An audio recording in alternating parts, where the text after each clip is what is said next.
కడప జిల్లా బద్వేల్ ఐలమ్మ కాలనీలో క్షుద్ర పూజల కలకలం రేగింది. ఐలమ్మ కాలనీలోని 4 రోడ్ల కూడలి మధ్యలో ముగ్గు వేసి వాటి మధ్యలో పసుపు, కుంకుమ, మిరపకాయలు, నిమ్మకాయలు ఉండడంతో కాలనీ వాసుల్లో భయాందోళన నెలకొంది. ఎవరి మీద అయినా చేతపడి చేశారా అని కాలనీ వాసులు అనుమానాలు వ్యక్తం చేస్తున్నారు. అంతేకాదు పోలీసులకు ఫిర్యాదు చేశారు. పెట్టి ఒక క్షుద్ర పూజ జరిపించినట్టుగా భయాందోళనకు గురి చేసినట్టుగా ఉంది. ఇక్కడ ఉదయాన్నే లేచినటువంటి వారందరూ కూడా భయపడి సమాచారం తెలుసుకొని అందరం కూడా వచ్చి చూసాము. కానీ ఏమి అర్థం కావటం లేదు. ఎవరు చేశారా, ఎందుకు చేశారా, ఏమి ఆశించి చేశారా కూడా మాకు అర్థం కావటం లేదు. కానీ ప్రజలందరూ కూడా మరి ఏ క్షణాన్ని ఏం జరుగుతుందని భయపడుతున్నారు. కాబట్టి మరి కొంతమంది పూజారులకు కూడా ఫోన్ చేశాము.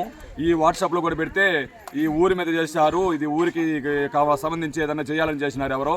మరి దానికి సంబంధించి మరి వెంటనే చేయకపోతే మళ్ళీ అది ఊర్లో ప్రమాదం జరుగుతుందని కొంతమంది చెప్పినారు. కొంతమంది చేస్తే ఒక మనిషి మీదకి చేసినారు. అది 24 గంటల లోపల ఆ మనిషికి ఏదైనా జరగచ్చు. మరి ఎవరు చేసినారో మీరు ఇక్కడికి వస్తే మేము చెప్తామని చెప్పి వాళ్ళు కూడా మాకు ఫోన్లో భయపెడుతున్నారు. మరి ఏం చేయాలో అర్థం కావటం లేదు. ఒక పూజారి వచ్చి చూస్తానన్నాడు. వచ్చి చూస్తే కానీ మరి దానికి ఏం చేయాలన్నా, మరి అసలు ఏ క్షణాన్ని ఏం జరుగుతుందో, ఎవరికేం జరుగుతుందో. ఈ చుట్టుపక్కల 4 బజార్లలో పెట్టిండ్రు కాబట్టి ఏ ఇంటికి చేసిండ్రా, ఎవరికి చేసిండ్రా, మరి ఊరు మొత్తానికి చేసిండ్రా, అసలు ఎందుకు చేశారని ఏం అర్థం కాకుండా మేము అందరం కూడా భయపడుతున్నాము.